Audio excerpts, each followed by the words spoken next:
Let me tell you what a narcissist is. Let me tell you what a toxic person is. These are worlds within worlds within worlds. And we're not even contemplating how many of these concepts violate principles of the Quran. The study of outside of our deen, lately we started calling it religious education, secular education. We separated these two, right? There's religious education and there's secular education. This is a new definition. This did not exist in our religion. In fact, our religion told us, "Siru fil ard, fanzuru kayfa bada al-khalq." Go, travel in the world. Find out, figure out, contemplate, how did creation begin? How did they learn about the fossils? Learn about the ruins. Find these skeletal structures. Go, find out how creation began. فَانْظُرُوا كَيْفَ بَدَأَ الْخَلْقِ. This is Allah Azza wa Jal telling the believer not to close their eyes and keep the outside world outside because it will ruin your faith. Other religions, I don't have to name any of them, but other religions, they would basically tell people, don't learn anything from the outside. It will corrupt your faith. It will make you start having doubts.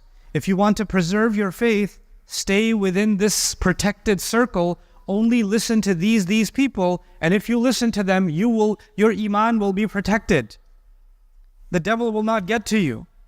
But the Quran came and it acknowledged that Allah gave the human being such a more powerful tool than anything else, the human mind, the human heart, the soul. And it's supposed to arrive at the truth by engaging with exploration. And the more you explore, not you become more doubtful, the more you explore, the more convinced you become. It's the opposite. We were supposed to be a people of exploration. That's what we were supposed to be. But there's a dark side to exploration. Science can be a spiritual experience. It can be. I've met people that have studied philosophy and history, and that became a spiritual experience that led them back to Islam. It can be. But science, let's take science for an example. Science by itself is blind. Science has no conscience. Science is not about good or evil. It's just observation. When somebody is studying chemistry, there are not salih chemicals and, fasid chemicals. There's just chemicals. When somebody's studying physics, it's just physical formulae. It's just quantum mechanics. It's just, these are just phenomena. You're observing reality. But people have a conscience. So let's remove God and remove spirituality and remove guidance from the equation and just look at science for a moment. If somebody looks at science without any tadabbur, not looking at it as an ayah that leads to something bigger, if you look at it that way, then it's very easy to say that we can use science for very evil purposes too. It's the same science that creates nuclear weapons. It's the same science that creates chemical weapons. It's the same science that creates addictive drugs that thousands of people are addicted to around the world, isn't it? It's also a product of science. It's the same science that creates weapons that kill people.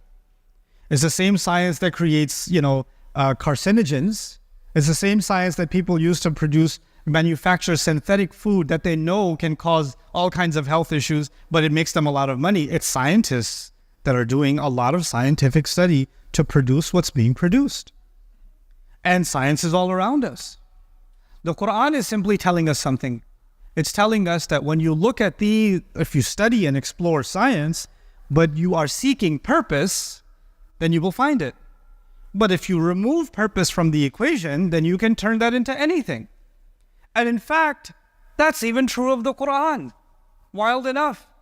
If somebody comes to the Quran and they are not seeking purpose, they're just curious, but they're not seeking purpose, they can very well find misguidance from this book. Allah Himself says, يُضِلُّ بِهِ كَثِيرًا وَيَهْدِي بِهِ كَثِيرًا وَمَا يُضِلُّ بِهِ إِلَّا الْفَاسِقِينَ.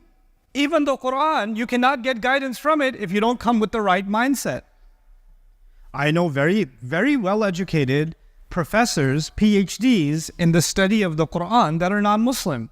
I know them. They've been studying the Quran for 25, 30 years. They know more Quran than most Muslims. They know more Arabic and more classical tafsir than most Muslims, but they're not Muslim. They'll go to a conference, they'll discuss a surah for 5 hours and discuss every ayah and discuss the mufassirun, and then their lunch break, they're going to go have a champagne.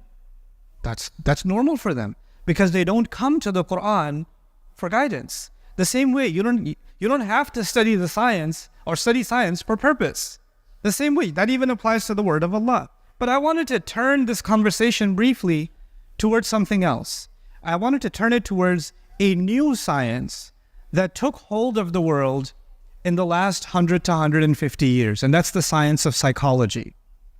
Before psychology, when a human being experienced difficulty emotionally, they went through a tough experience, or they wanted to overcome their sadness and their grief, for example, right? They would turn towards religion before psychology. Or they would turn towards philosophy, because philosophy asks the question, what is pain? Why is there suffering in the world? What is this world all about, right? Philosophers try to answer this question. So this doesn't matter what religion, people turn towards religion to answer their questions of the things that were troubling them in their heart. But then philosophy and even the spiritual study of psychology, spirituality, they basically got replaced slowly with this new thing we now call psychology. And a psychology is an attempt to understand ourselves, understand our deepest thoughts, understand our subconscious, understand our emotions, understand other people's behavior, our own behavior, right? You people go to a therapist and say, why do I get so angry all the time? Why can't I stop crying? Why do people treat me this way?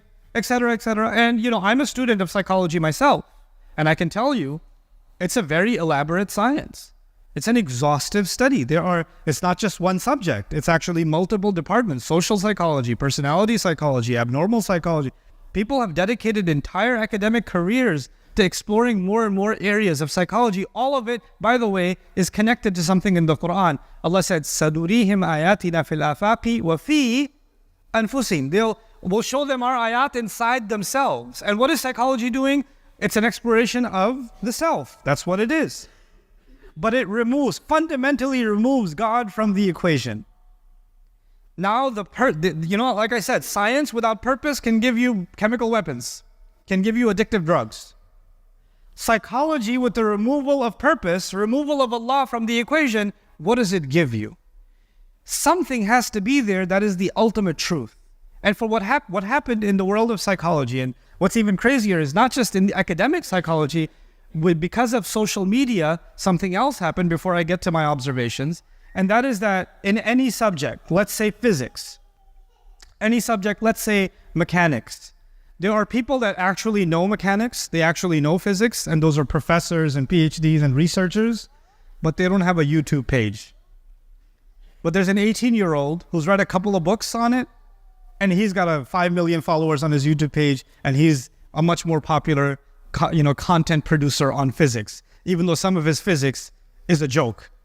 If academics actually looked at his work, they'd say, what is this? But he's got more followers because now you can present content in a more interesting way, even if it's not well researched, and it will sound convincing, right? So what happened with the world of psychology? There is PhDs and research and analysis and books, and then there are people who come up with their own content, and they'll come up and say, let me tell you what a narcissist is. Let me tell you what a toxic person is. Let me tell you how to draw boundaries. Let me tell you about trauma. And you've got these people that just became self-diagnosing. And now these terms became popular among even the Muslim community. Now you have a young man saying, my father's so toxic. He's always gaslighting me. I need to draw some boundaries between myself and my dad because he's really getting in my emotional space, and I need some healing. And I need to have some self-care. So what used to be arrogance can now be called self-care. What used to be bad akhlaq can now be called drawing a boundary. What used to, what used to be somebody's telling you a harsh truth. وَتَوَاصَوْا بِالْحَقِّ. Meaning you're telling somebody a truth that maybe they don't want to hear, but they need to hear it. You say, this is gaslighting. I'm being gaslit. So now what we do is we take psychology and we actually undermine some of the most important experiences in our lives, because the ultimate thing is I need to feel good. Anything that gets in the way of me feeling good is bad for my psychology. So the ultimate goal is to keep yourself happy. Anything gets in that way, it's toxic, it's narcissistic, this person is narcissistic, they're not drawing their out boundary. I'm being triggered. You're being triggered. What does the Quran say about that? What happens when you have and by the way, I'm not dismissing somebody having a traumatic experience. I don't dismiss that there's such a thing as narcissism. These things exist.